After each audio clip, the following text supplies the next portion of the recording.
नमः संस्कृताय मित्रों, आप सभी का अपना यूट्यूब चैनल विजय विभव क्लासेस परिवार में जुड़ने के लिए सभी मित्रों को बहुत बहुत धन्यवाद। और सभी मित्र जो है आज बसंत पंचमी की और माँ सरस्वती के जन्मदिन के पर्व की सभी को बहुत बहुत धन्यवाद और बधाई हों। आज जो है बसंत पंचमी का जो उपलक्ष्य हम जो पर्व मनाते हैं वो सरस्वती माता के जन्मदिन के उपलक्ष्य में हम लोग मनाते हैं। और हे सरस्वती देवी माँ, हमें ज्ञान और बुद्धि प्रदान करो और हम लोग आगे अपने जो है कार्यों में लगातार सफलता की ओर बढ़ते रहें। हे माँ सरस्वती, हम सभी को सद्बुद्धि और ज्ञान को देने वाली आपको सादर प्रणाम है। तो चलिए सभी मित्र जो है वीडियो को अधिक से अधिक मित्रों को शेयर करिएगा जो है, ताकि सभी मित्र जो लाइव क्लास से जुड़ सकें। तो आज जो है कादम्बरी का हम लोग परिचय लेकर के आगे चल रहे हैं। बाणभट्ट का परिचय हमने बता दिया। उसके बाद में जो बाणभट्ट के द्वारा जो कादम्बरी रचित जो रचना है कादम्बरी के बारे में हम लोग जानते हैं।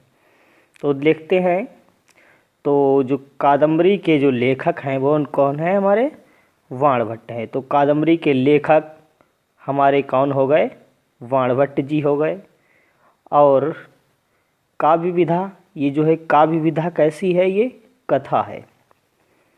काव्य विधा एक कथा है, ठीक है। और इसके दो खंड हैं कादम्बरी के, पूर्वार्ध और उत्तरार्ध, ये दो खंड हो गए हैं कादम्बरी के।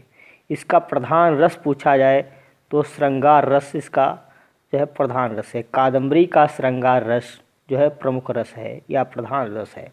उपजीव भी क्या है, तो कादम्बरी जो उपजीव ग्रंथ है वो गुणाढ़ की बृहत कथा से लिया गया हमारा कादम्बरी ग्रंथ है। अगला नायक जो इसके कौन है, वो हमारे चंद्रापीड है, ये शूद्रक।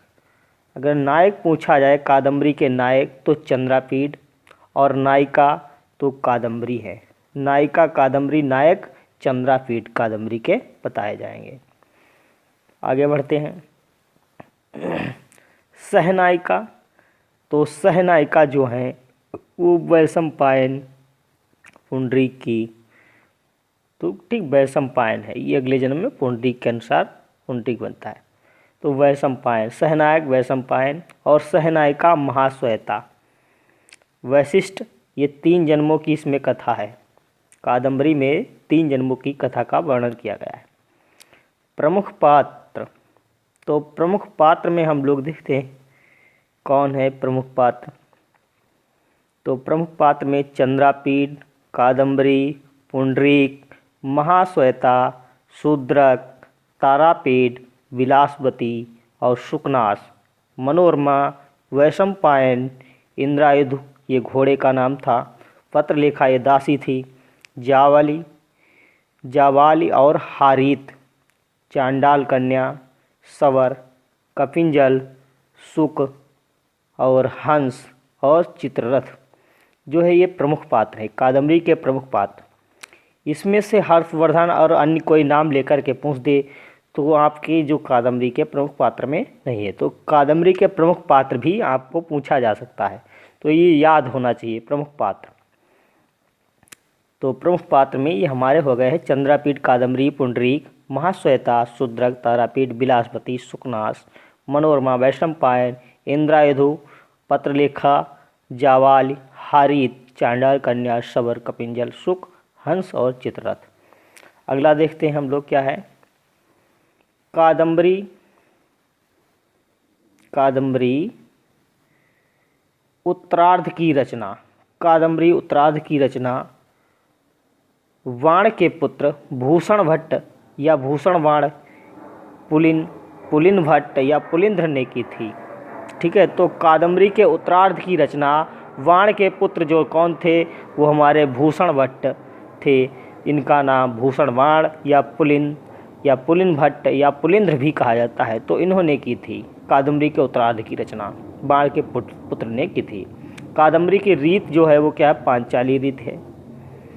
अगला कादम्बरी में अलंकार पूछा गया है, क्या कादम्बरी में अलंकार, तो कादम्बरी में अलंकार विरोधाभास और श्लेष, परिसंख्या अनुप्रास, उपमा, उत्प्रेक्षा और रूपक, ये अलंकार कादंबरी में अलंकार का वर्णन है। और सबसे महत्वपूर्ण चीज़ ये है आपके कादंबरी के प्रमुख वर्णन। तो कादंबरी में प्रमुख वर्णन जो है वो किस किस का वर्णन किया गया है। तो कादंबरी में जो है शूद्रक वर्णन की कथा है, शुक वर्णन है और चांडाल कन्या का वर्णन किया गया है और विंध्याटवी वर्णन का वर्णन है, सवर सैन्य वर्णन है, शामली वृक्ष वर्णन है और जावल्याश्रम वर्णन है, जावाली आश्रम है, जावाल्याश्रम वर्णन और जावाली वर्णन का किया गया है। उज्जैनी वर्णन, तारापीठ वर्णन और इंद्रायदु वर्णन किया गया है। अच्छोद सरोवर वर्णन, अच्छोद सरोवर का वर्णन भी हमारे कादंबरी में किया गया है। अगला है महाश्वेता वर्णन, कादंबरी वर्णन आदि। ये इतने जो है प्रमुख दार्शनिकों का वर्णन किया गया है कादंबरी में। तो इसका स्क्रीनशॉट ले लीजिएगा। इससे एक सवाल बनता है। तो आपका शूद्रक वर्णन, शुक वर्णन, चांडाल कन्या वर्णन, विंध्याटवी वर्णन, सवर सैन्य वर्णन, शामली वृक्ष वर्णन, जावल्याश्रम वर्णन, जावाली वर्णन, उज्जैनी वर्णन और तारापीठ वर्णन, इंद्रायदु वर्णन, अच्छोद सरोवर वर्णन, महाश्वेता वर्णन, कादंबरी वर्णन आदि। तो ये वर्णन किया गया है। अगला देखते हैं कादंबरी का हमारा मंगलाचरण। तो कादंबरी का मंगलाचरण में देखते हैं, हम लोग करते हैं मंगलाचरण। रजो जो से जन्मनि सत्व वृत्तये स्थितो प्रजानां प्रलय तमा स्पृशे अजाय सर्गै स्थिति नाश हेतवे त्रयीमयाय त्रिगुणात्मने नमः, त्रिमयाय त्रिगुणात्मने नमः। भावार्थ इसका देखते हैं। तो भावार्थ में हमारे जो है ऋषि मुनियों ने बताया है, क्या बताया है कि प्रजाओं की सृष्टि करने में रजोगुण का सेवन करने वाले, प्रजाओं की सृष्टि करने में रजोगुण का सेवन करने वाले, पालन करने में सत्वगुण को धारण करने वाले, नाश करने में तमोगुण का स्पर्श करने वाले, सृष्टि, स्थिति तथा प्रलय की कारणभूत वेदों के स्वरूप तथा तीनों गुणों सत्व, रजो और तम से एक तो ब्रह्म को नमस्कार है, बताया गया है। प्रजाओं की सृष्टि करने में रजोगुण का सेवन करने वाले और पालन करने में सत्वगुण को धारण करने वाले, नाश करने में तमोगुण का स्पर्श करने वाले, सृष्टि, स्थिति तथा प्रलय के कारणभूत वेदों के स्वरूप तथा तीनों गुणों सत्व, रज और तम से युक्त ब्रह्म को नमस्कार किया गया है। तो इसमें अगला पॉइंट देखते हैं। पूछा जाता है कि कादंबरी में नमस्कारात्मक मंगलाचरण का प्रयोग किया गया है। तो कादंबरी में नमस्कारात्मक मंगलाचरण का प्रयोग है। प्रस्तुत पद्य में निराकार ब्रह्म की स्तुति की गई है। तो प्रस्तुत पद्य में निराकार ब्रह्म की स्तुति की गई है। अनुप्रास एवं यथासंख्या अलंकार का प्रयोग है। वाणभट्ट ने कादंबरी में मंगलाचरण के रूप में 20 पद्यों में कविवंश वर्णन, सज्जन प्रशंसा, दुर्जन निंदा आदि का वर्णन किया है। तो वाणभट्ट ने कादंबरी के मंगलाचरण के रूप में 20 पद्यों में कविवंश वर्णन, सज्जन प्रशंसा, दुर्जन निंदा आदि का वर्णन किया है। तो ये आपका बता दिया गया है। अगला है मंगलाचरण रूपी 20 पद्यों में वंशस्थ छंद का प्रयोग किया गया है। मंगलाचरण रूपी जो 20 पद्य थे उसमें जो है हमारे वाणभट्ट जी ने वंशस्थ छंद का प्रयोग किया है। तो ये हमने बता दिया। आगे चलते हैं।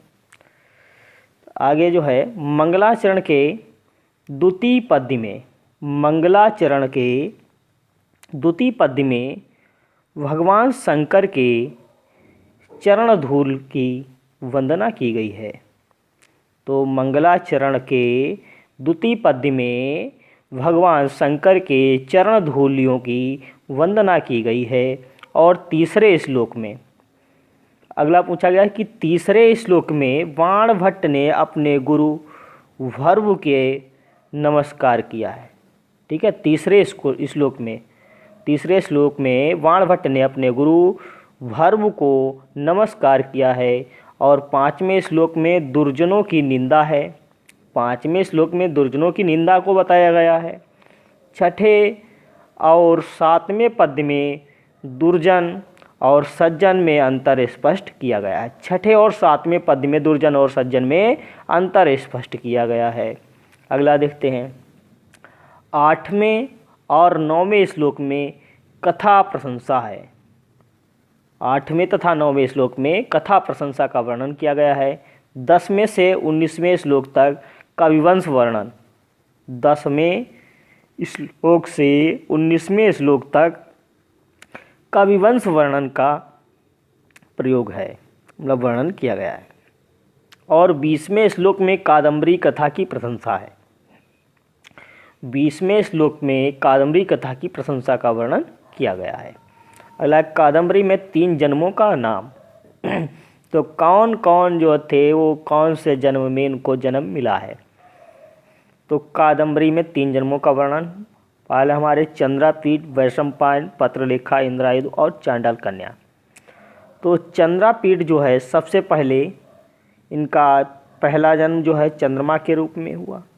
फिर चंद्रमा के बाद में चंद्रापीठ बने और फिर शूद्रक इनका जो है तीसरा जन्म, मतलब तीसरे पीढ़ी में इनको शूद्रक का जन्म मिला है। चंद्रापीठ को ये शूद्रक कहलाए। वैशंपायन पहले पुंडरीक कहलाए, पुंडरीक के बाद वैशंपायन दूसरे जन्म में, और तीसरे जन्म में शुक कहलाए। वैशंपायन जो है तीसरे जन्म में शुक कहलाए। रोहिणी, पत्रलेखा रोहिणी, फिर पत्रलेखा फिर से दूसरे जन्म में, इनका तीसरा जन्म नहीं हुआ था। इंद्रायुध, कपिंजल। तो इंद्रायुध को पहला जन्म जो है, पहला जन्म अर्थात कादम्बरी में पहले जन्म का जो है कपिंजल बताया गया इंद्रायुध को, फिर इंद्रायुध फिर कपिंजल। तो तीसरे जन्म में भी कपिंजल कहलाए इंद्रायुध को। इंद्रायुध का जो घोड़ा था वो कपिंजल था। चांडाल कन्या ये लक्ष्मी के रूप में थी, फिर ये तीसरे जन्म में चांडाल कन्या कहलाई। जो चांडाल कन्या जो थी वो तीसरे जन्म की कथा में ये चांडाल कन्या ही कहलाई। तो शूद्रक, शुक, कपिंजल और चांडाल कन्या का वर्णन किया गया तीसरे जन्म में। अगला है, कादम्बरी की कथा एक जन्म से संबद्ध न होकर चंद्रापीठ और पुंडरी के 3 जन्मों से संबंध रखती है। तो 3 जन्मों से संबंध रखती है किसके? कादम्बरी की कथा एक जन्म से संबद्ध न होकर चंद्रापीठ और कादम्बरी के 3 जन्मों से संबंध रहती है। कादम्बरी के 2 भाग हैं, पूर्वार्ध और उत्तरार्ध। ठीक है, तो अगला पूछा गया कादम्बरी का नायक जो कौन था हमारा, वो कादम्बरी का नायक चंद्रापीठ कैसा था? तो धीरोदात्त नायक था। ठीक है, धीरोदात्त नायक चंद्रापीठ। कादम्बरी का नायक चंद्रापीठ और कैसे नायक थे? धीरोदात्त नायक थे। अगला है कादम्बरी की नायिका। तो कादम्बरी की नायिका कादम्बरी विवाह से पूर्व परकिया मुग्धा नायिका है। जो कादम्बरी की नायिका है वो कादम्बरी और विवाह से पूर्व कैसी थी? वो परकिया मुग्धा नायिका थी, किंतु विवाह के बाद ये सुइकिया मध्या नायिका कहलाई। विवाह के बाद ये सुइकिया मध्या नायिका कहलाई कादम्बरी। अगला है कादम्बरी का जो प्रमुख रस है वो श्रृंगार रस है तथा गुण माधुर्य है। ठीक है, तो कादम्बरी का प्रमुख रस, कादम्बरी का प्रमुख रस श्रृंगार रस। गुण क्या है? माधुर्य गुण है। अगला है कादम्बरी में पांचाली रीति की बहुलता है। शब्दार्थयो समोगुप्फा पांचाली रीति उच्यते। शब्दार्थयो समोगुप्फा गुम्फा समोगुम्फा पांचाली रीति उच्यते। ये बताई गई है कि पांचाली रीति का वर्णन या बहुलता बताई गई है कादम्बरी में। कथा सरित सागर के 59वें तरंग का मकरंदिका वृतांत का अवलंबन लेकर वाण ने कादम्बरी कथा की रचना की थी। कथा सरित सागर के 59वें तरंग में मकरंदिका वृत्तांत का आलम्बन लेकर वाण ने कादम्बरी कथा की रचना की थी। तो पूछा जाए कि कादम्बरी कथा की रचना किस वृत्तांत से की गई, तो क्या बताएंगे, मकरंदिका वृत्तांत से लेकर के।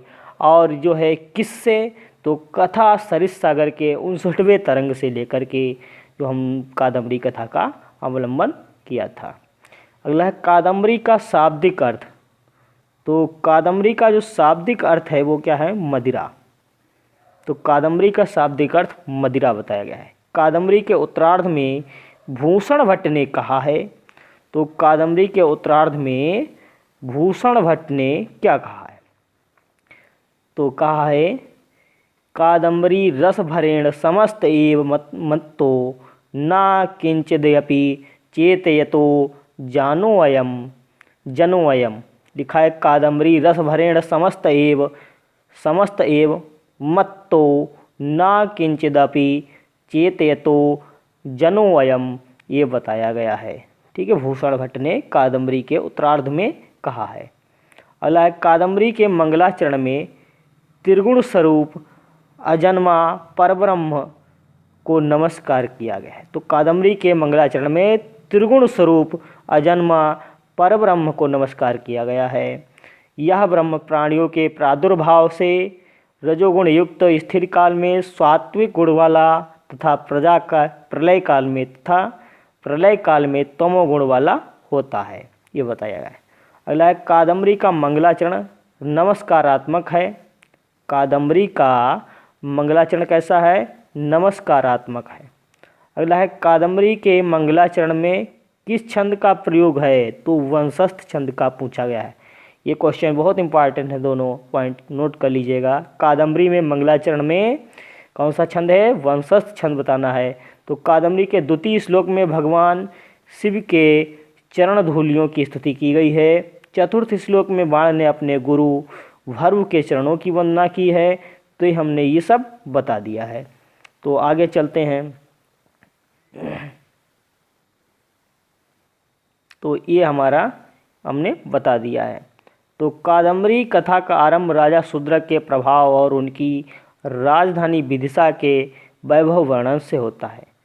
अगला है राजा शूद्रक के दरबार में एक चांडाल कन्या वैशंपायन नामक सुख को लेकर आती है। ठीक है, तो शूद्रक के दरबार में एक चांडाल कन्या वैशंपायन नामक सुख को लेकर आती है। अगला है यह तोता मनुष्य की बोली बोलता है और राजा की प्रशंसा में एक कौन सा छंद पढ़ता है, तो आर्या छंद, और दाहिना पैर उठाकर पढ़ता है। ठीक है, तो यह तोता मनुष्य की बोली बोलता है और राजा की प्रशंसा में एक आर्या छंद दाहिना पैर उठाकर पढ़ता है। तो ये सब हमने बता दिया। तो यही सुख राजा शूद्रक के सामने अपने जन्म हारीत के द्वारा महर्षि जावाल के आश्रम में पहुंचने का वृत्तांत बताता है। मुनि जावाल उज्जैनी नरेश तारापीठ के पुत्र चंद्रापीठ तथा उसके मित्र मंत्री सुखनाथ के पुत्र वैशंपायन की कथा का वर्णन करते हैं। सुख का वर्णन या सुख का जन्म जो है विंध्याटवी में एक विशाल सामली के वृक्ष पर हुआ है। पूछा जाए सुख का जन्म तो कहाँ हुआ था, विंध्याटवी में एक विशाल सामली के वृक्ष पर हुआ था सुख का जन्म। उज्जैनी कहाँ की है, मालवा की राजधानी है। तो उज्जैनी मालवा की राजधानी है। तारापीठ की पत्नी कौन है, तो विलासवती। तो तारापीठ की पत्नी विलासवती और सुखनास की पत्नी का नाम मनोरमा है। सुखनास की पत्नी मनोरमा, तारापीठ की पत्नी विलासवती और सुखनास की पत्नी का नाम मनोरमा। तो चंद्रापीठ के 3 जन्म क्रमशः, पहले चंद्रापीठ के जो 3 जन्म थे वो क्रमशः क्या थे, पहला चंद्रापीठ, फिर चंद्रमा, पहला चंद्रमा, फिर दूसरा चंद्रापीठ, फिर शूद्रक। ये 3 जन्म थे चंद्रापीठ के। और पुंडरीक के 3 जन्म क्रमशः, पहला पुंडरीक, फिर वैशंपायन और अंत में सुख। तीसरा जन्म सुख था इनका। चंद्रापीठ की सेविका तांबूल वाहिनी पत्रलेखा पूर्व जन्म में रोहिणी रहती है। तो चंद्रापीठ की जो सेविका थी वो तांबूल वाहिनी पत्रलेखा पूर्व जन्म में रोहिणी रहती है। चंद्रापीठ का घोड़ा इंद्रायुध पूर्व जन्म में पुंडरीक का मित्र कपिंजल रहता है। जो चंद्रापीठ का जो घोड़ा इंद्रायुध था वो पूर्व जन्म में पुंडरीक का मित्र क्या है, कपिंजल। तो पुंडरीक का मित्र कपिंजल ये कैसा था, इंद्रायुध घोड़ा था। किसका था, चंद्रापीठ का था। और पूर्व जन्म में पुंडरीक का मित्र कपिंजल कहलाता है। अगला है चांडाल कन्या पूर्व जन्म में पुंडरीक की माता लक्ष्मी रहती है। तो चांडाल कन्या पूर्व जन्म में ये पुंडरीक की माता क्या है, लक्ष्मी कहलाती है। चांडाल कन्या पूर्व जन्म में पुंडरीक की माता लक्ष्मी रहती है। दिग्विजय के लिए निकले चंद्रापीठ किन्नर मिथुन का पीछा करते हुए अच्छोत सरोवर पर पहुँचते हैं। इसलिए यहाँ पर कादम्बरी में अच्छोत सरोवर का भी वर्णन किया गया है। अच्छोत सरोवर पर तप करती हुई महाश्वेता गंधर्वराज हंस और गौरी की पुत्री है। महाश्वेता गंधर्वराज हंस और गौरी की पुत्री है। ठीक है। तो अगला है पुंडरीक के कान पर लगी परिजात की कुसुम मंजरी से महाश्वेता आकर्षित होती है। तो पुंडरीक के कान पर लगी परिजात की कुसुम मंजरी से, पारिजात की कुसुम मंजरी से महाश्वेता आकर्षित होती है। अगला एक पॉइंट बहुत इंपॉर्टेंट है ये, तरलिका महाश्वेता की क्या है, तो सहचरी है। तरलिका महाश्वेता की सहचरी है, पूछा गया है। अगला देखते हैं गंधर्वराज चित्ररथ। गंधर्वराज चित्ररथ और मदिरा की पुत्री कादम्बरी है। गंधर्वराज चित्ररथ और मदिरा की पुत्री कौन है, कादम्बरी। कयूरक कादम्बरी का अनुचर या बीड़ा वाहक है। कयूरक जो था वो कादम्बरी का अनुचर था, अर्थात बीड़ा वाहक था। पुंडरीक महर्षि श्वेतकेतु और लक्ष्मी का पुत्र है। जो पुंडरीक था वो महर्षि श्वेतकेतु और लक्ष्मी का पुत्र है। पुंडरीक ने चंद्रमा को वियोगा अग्नि में तड़पने और चंद्रमा पुंडरीक को साथ साथ दुख भोगने का श्राप दिया था। ठीक है, श्राप दिया था। पुंडरीक ने चंद्रमा को वियोगा अग्नि में तड़पने और चंद्रमा पुंडरीक को साथ साथ दुख भोगने का श्राप दिया था। अगला है पत्रलेखा कलुता अधिपति की पुत्री है। जो पत्रलेखा थी वो कुलुता अधिपति की पुत्री थी। ठीक है, कुलुता अधिपति की पुत्री है कौन, पत्रलेखा। कादम्बरी की सहचरी कौन है, मदलेखा। तो कादम्बरी की सहचरी मदलेखा को बताना है आपको। और तरलिका जो है वो महाश्वेता की सहचरी है। अगला है इंद्रायुधु अश्व का जो सजीव वर्णन करने के कारण बाण को तुरंग बाण कहा गया है। इंद्रायुधु अश्व का सजीव वर्णन करने के कारण बाण को क्या कहा गया है, तुरंग बाण कहा गया है। ठीक है, तो आज का जो है वीडियो यहीं तक हम लोग रखते हैं। आगे का जो है फिर आपको अगला लेक्चर के माध्यम से आपको देंगे। तो सभी मित्रों को बहुत बहुत धन्यवाद लगातार हमारे साथ बने रहने के लिए। वीडियो अच्छा लगे तो लाइक शेयर अवश्य करें और सभी मित्रों को बहुत बहुत धन्यवाद। नमः संस्कृताय, शुभ संध्या, शुभ रात्रि।